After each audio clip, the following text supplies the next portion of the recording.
Bates Motel Season 2, Episode 1, Gone But Not Forgotten.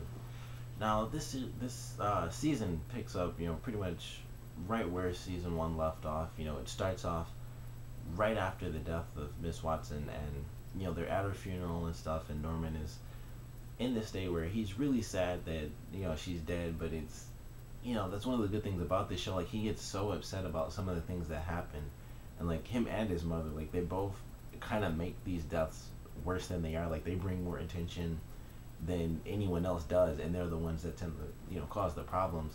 But, he's upset at the funeral and stuff. And then we get a scene where Bradley, after finding out that, her father was cheating with someone, she's, drinking and driving, and she goes to a bridge and she, jumps off and tries to kill herself. And then, it kind of skips 4 months, and things seem to be going well for the hotel. Norma, she's walking out, she seems fairly happy. Their hotel is actually booked, and so she's excited, like, we're making money. They don't have to worry about the new bypass road coming in, at least for a couple of months. And so, she's really excited, and, trying to help Norman learn how to drive and stuff. And she's worried about him because at this point in time, all he's really doing is kind of getting into his taxidermy stuff. So he's, in a dark basement, cutting open like dead animals and stuff in them and putting them into poses and things like that. And, he's also constantly going to his previous teacher's burial site. So, she's worried about him because he seems to have this obsession with, death and just dead things, and, his former teacher that he didn't, seemingly didn't have much of a connection to. And it was just a really good episode with her trying to figure out, why do you have this obsession with her, and, death. You need to kind of get out and be free in the world. She's in this state that was very different from, season 1, from what I recall, where she was, fairly focused on them trying to start up the hotel. So at this point in time, she's actually much happier, and she's not struggling with, people hating her for buying this hotel, or buying the motel, and people kind of going against her just because she's like the new person in town.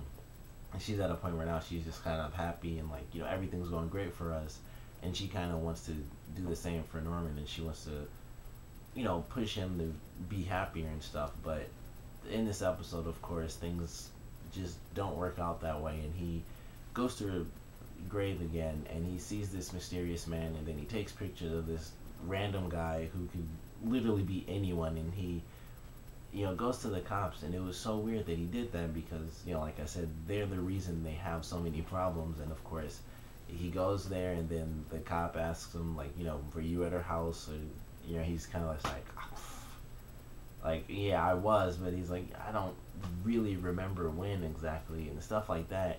And it just brings more and more attention because he is weird. Like, in this show, the characters realize how weird of a character he is, and how suspicious he acts. And, he doesn't just have the answers, he always kind of pauses. And just like his mother, they're exactly alike. They just don't have the answers. They always seem to pause and try to think of something really quick, but you can obviously tell they're trying to make something up and, give an answer that would keep them from just instantly, being deemed guilty. But it's a really good episode. And one of my favorite parts about it was actually Bradley and the development of her character, because I never thought, from season 1, her being the character she was in, that was like sort of the popular hot girl.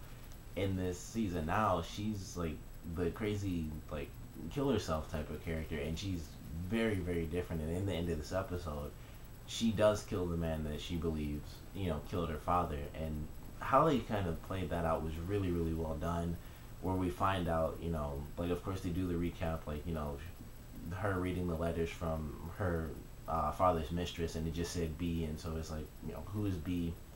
And then in the scene where Norma is talking to the cop Romero, she says Mrs. Watson, and she's like, I don't even know her first name. And then the cop, Romero's like, Blair. And I was like, that's just really good writing, how they, like, we get an answer. It's like, oh, he, this girlfriend B, who, Blair, who we heard the name from because of Norman's brother, whose name I can't remember, but, he says the name Blair, and he gets that information and stuff.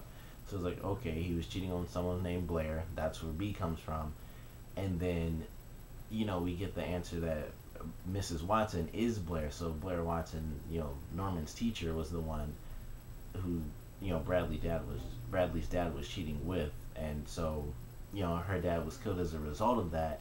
And when they actually announced that Mrs. Watson was Blair, I instantly thought this is the perfect way. This is how they're gonna magically get out of this scenario where it's gonna be like, oh, that's the guy who killed her because he found out she cheated on him. That's why he killed Bradley's dad, and then that wasn't good enough, so eventually he killed his ex-wife or ex-girlfriend or whatever. And then we get the end of this episode where Bradley goes back after learning the truth that the guy she questioned is the guy who killed her father, at least one of the people. And she goes to him and kind of tricks him and seduces him, and then she pulls out that gun and just shoots him right in the head. And initially that really caught me off guard. I thought it was going to be the type of thing where she points the gun and says, "You like, now I'm really going to get some official answers, like I want you to admit what you did and stuff like that."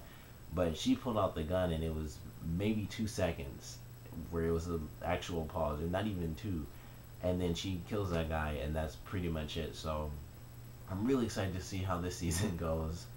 um I don't know, it's really hard to tell if Bradley's gonna stay in it. I'm sure she will because she is one of the main characters, and I'm curious to see how her relationship with Norman changes, because he kind of ended up hating her in the first season because they slept together, and then she kind of just treated him like crap, like I shouldn't have actually slept with you, I only did that because I was sad and stuff like that, because that was when her father had first died. So it was like she kind of used him, and he really loved her, and so he felt like crap and he kind of hated her. So it'll be interesting to see how that dynamic really changes, because he does still care about her and he does actually like her, but it's a little different than it was before. But I'm really curious to see just how things play out, and whether or not you know she actually makes it out of this without going to prison and getting busted, or seeing who they actually find to kind of switch her around with and say like, oh, that's who killed her or something like that. Who knows, it could end up being the guy who was at Mrs. Watson's grave. Like, they could somehow work that in and prove he's responsible for everybody dying. Who knows? But so far, it's a good season premiere. I love the development from Bradley. That was definitely my favorite part, just how different she is as a character now. But overall, it's still a great episode. The characters are still just as, Norma and Norman specifically are just as crazy as they have been. So excited to see where this season goes. But comment below, let me know what you guys thought of it. Favorite parts, least favorite parts, and what do you guys think of Bradley's development as a, character? Like, her huge contrast from season 1 to now. What do you guys think of that as far as her development? Comment below, let me know, and thanks for watching.